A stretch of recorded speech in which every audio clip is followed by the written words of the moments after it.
ஆனால் முதல்ல தனியாக நீங்கள் சொன்னது முதல்ல அந்த அதிமுக வந்து விஜய் கூட்டணிக்கு அழைத்து வருவதற்காக தான் காத்திருந்ததாகவும் அவர்கள் தொடர்ந்து தாமதப்படுத்தி கொண்டே எந்த விதமான உறுதிமொழியும் அளிக்காத ஒரு சூழ்நிலையில் தான் இப்போது அதிமுக பாரதிய ஜனதா கட்சியிடம் வந்து சேரக்கூடிய ஒரு நெருக்கடி ஆகிவிட்டது. அந்த வருமான வரித்துறை சோதனை மற்றும் பல்வேறு வழக்குகள், இரட்டை இலை தேர்தல் ஆணையத்தில் அது நிலுவையில் இருக்கக்கூடிய வழக்குகள், இந்த சிக்கல்களாலும் இருக்கக்கூடிய சூழ்நிலையில் நடிகர் விஜயும் தாமதப்படுத்தியதால் தான் அவர் பாரதிய ஜனதா கட்சியில் கூட்டணியில் சேர வேண்டிய ஒரு சூழ்நிலை ஏற்பட்டு விட்டதாகவும் ஒரு பேச்சு இருக்கிறது. இது விஜய் தாமதப்படுத்தி விட்டதால் அவருடைய நிலை வந்து என்ன ஆகும் சார்? முதல் தேர்தலில் ரெண்டு பெரிய கட்சிகளின் கூட்டணி, திமுக அதிமுக ரெண்டுமே பெரிய கட்சிகள், பாரம்பரியமான கட்சிகள். இவர்கள் புதிய கூட்டணிகளோடு வலிமையான கூட்டணிகளோடு இருக்கும்போது இந்த விஜயோட நிலைமை, அந்த சீமானோட நிலைமை, இவர்களெல்லாம் இந்த என்ன எத்தனையாவது இடத்துக்கு போவாங்க தான் என்னோட கேள்வி. இல்லையா, அது வந்து உண்மையிலேயே வந்து அது பலகீனப்பட வேண்டிய அல்லது பலகீனப்படுத்தப்பட வேண்டிய ஒரு சூழலை வந்து திராவிட முன்னேற்ற கழகம் வலிமையாக களத்தில் நின்று அதை வந்து உறுதிப்படுத்தணும். ஆனால் அதில் நான் நினைக்கிறது, நான் வந்து விஜய் ஏன் அவங்க வந்து விஜயை இணைந்து பாஜக விரும்பினால் அதிமுக, விஜய், தேமுதிக இப்போ எல்லாருமே பாட்டாளி மக்கள் கட்சி ஒவ்வொரு அணியில் திரளக்கூடிய வாய்ப்பு இருக்கு. ஆனால் இதுல என்ன சிக்கல்னாயா, விஜயை வந்து பாஜக தனித்து இயங்குறதுக்கு அனுமதிப்பாங்கன்னு பாக்குறேன். ஏன்னா நீங்க விஜயிடம் இருக்கிற விஜய் வந்து திராவிட முன்னேற்ற கழக அணியில் இருக்கிற வாக்குகளை சேதப்படுத்த முடியும் என்று பாஜக கருதுது. அப்ப வந்து நீங்க இந்த அரசுக்கு எதிரான சித்தாந்தத்தை கொண்டிருக்கிற திராவிட சித்தாந்த கருத்துக்கு எதிரான வாக்குகள் திமுக அதிமுகன்னு இவங்களுக்கு இயல்பா கிடைச்சிடும். திராவிட கருத்தை ஏற்றுக்கொண்டிருக்கிற சிறுபான்மை மக்கள் பெருமளவு ஆதரிக்கிற திமுகவின் வாக்குகளை சேதப்படுத்துவதற்கு விஜயை, தமிழக வெற்றி கழகத்தை ஒரு கருவியாக பாஜக பயன்படுத்துகிறது. ஏன்னா அது பாஜகவினுடைய அதுவும் ஒரு ஒரு ஒரு ஒரு கள்ளக்குழந்தை தான் தமிழக வெற்றி கழகம் விஜய். அப்ப விஜய் வந்து நீங்க இந்த அவரும் திராவிட முன்னேற்ற கழகத்திற்கு தீவிரமாக களத்துல இறங்கி வேலை செய்வாரு.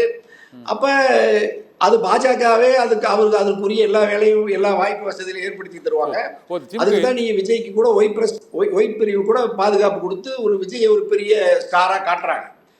அதாவது வெறும் திரைத்துறையில இருந்த ஒரு ஸ்டாரா காட்டினவரை ஒரு பாலிடிக்ஸ்ல ஒரு பெரிய ஒரு லீடர் மாதிரி ஒரு ஒரு அரசியல் தலைவர் மாதிரி காட்டுறதுக்கும் பாஜக அவருக்கான வசதிகளை ஸ்பேஸ் தர்றாங்க. ஆகவேதான் இன்னும் கவனமா எச்சரிக்கையா இருக்க வேண்டியது திமுகவுக்கு கடமையா இருக்கு. அப்ப நாம் தமிழர் வந்து இதுல அதே கருத்து தான் செய்ய போறாங்க. விஜய் சொல்ற கருத்து தான் நாம் தமிழரும் இன்னும் கூடுதலா கூர்மையா திமுக மேல திமுகவின் வாக்குகளை சேதப்படுத்துவதற்கு தான் முயற்சிப்பாங்க. ஆகவே பாஜக பி டீம் சொல்றீங்களா சார் நீங்க? அப்படின்னா விஜய் சீமான் பாஜகவோட பி டீம் சொல்றீங்க. அவங்களே பகிரங்கமா அறிவிச்சிட்டாங்களே. அவங்களே வந்து இப்ப விஜயோ நம்ம நாம் தமிழர்லாம் அவங்க வந்து பாஜகவினுடைய கருத்துக்களை அல்லது எடப்பாடியுடைய கருத்துக்களை அல்லது இவரெல்லாம் ஒரே மாதிரி தானே பேசுறாங்க. திராவிட முன்னேற்ற கழகத்தை வீழ்த்துவதை தவிர வேற எங்களுக்கு எந்த கொள்கையும் இல்லை, எந்த கோரிக்கையும் இல்லை. அப்படிங்கிறதுனால அது அவர்கள் எல்லாமே பிஜேபி அல்லது இந்துத்துவ கருத்துக்கு எதிராக ஆதரவாக நிற்கிற அணியா தான் அவங்க எல்லாம் இருக்காங்க.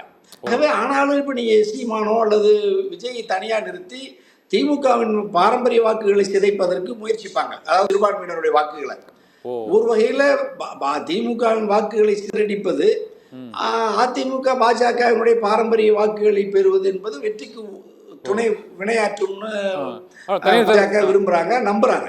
தனியார் இன்னொரு நிறைவா ஒரு கேள்வி. அண்டை மாநிலமான ஆந்திராவில் வந்து இது மாதிரி தான் ஜெகன்மோகன் ரெட்டி தலைமையிலான அரசு இரண்டாவது முறையாக ஆட்சி அமைப்போம் என்று அவர்கள் வியூகம் வகுத்த சூழ்நிலையில் பாரதிய ஜனதா கட்சியோடும் ஓரளவு இணக்கமான சூழ்நிலை இருந்த நிலையில் சந்திரபாபு நாயுடு, பவன் கல்யாண் ஆகியோரோடு பாஜக அங்கு கூட்டணி அமைத்து ஜெகன்மோகன் ரெட்டியின் ஆட்சி வந்து வீழ்த்தப்பட்டது. பாரதிய ஜனதா கட்சி இதோட கூட்டணியோடு சந்திரபாபு நாயுடு அங்கு ஆட்சி அமைத்தார்.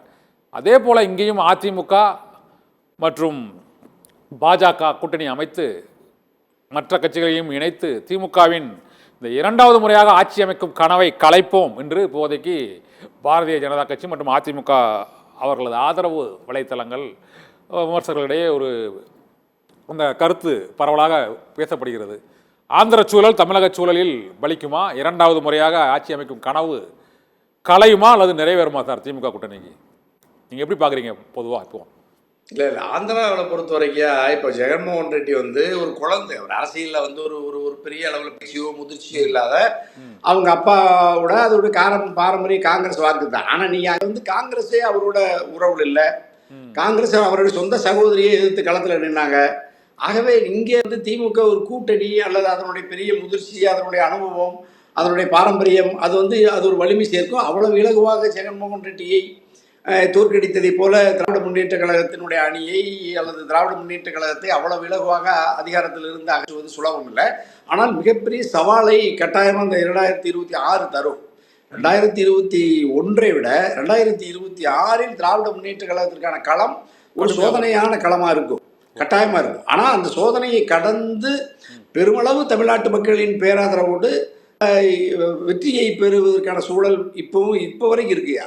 இப்போ வரைக்கும் திராவிட முன்னேற்ற கழகத்துடைய வாக்குக்கு பெருமளவு சேதம் வராது. ஏன்னா நீங்க ஆனா அந்த அவ்வளவு இலகுவா அந்த பணியை வெற்றியை இலகுவாக்கிட முடியாது. கடுமையா திமுகவுடைய அணியினரும் கூட்டணியில் இருக்கிற இந்த சின்ன சின்ன சர்ச்சைகள், சிக்கல்களை எல்லாம் சரி செய்து கொண்டு களத்தில் இப்பொழுதிருந்து வீரியமாக செயல்பட்டால் 2026 மீண்டும் திராவிட முன்னேற்ற கழக அரசை நிறுவுவதற்கு பெருமளவு வாய்ப்பு இருக்கிறது. அல்லது இவர்கள் பலகீனமான சூழலில், எதிரிகள் பலமான சூழலில் இயங்கினால் சவாலா இருக்கும். ரொம்ப எச்சரிக்கையா இருக்கணும்னு நான் என்னுடைய கருத்தை பதிவு செய்கிறேன். ஓகே சார், தாமரையோடு இலை மலருமா அல்லது உதயசூரியன் உதிக்குமா என்று மக்கள் தீர்ப்பளிப்பார்கள்.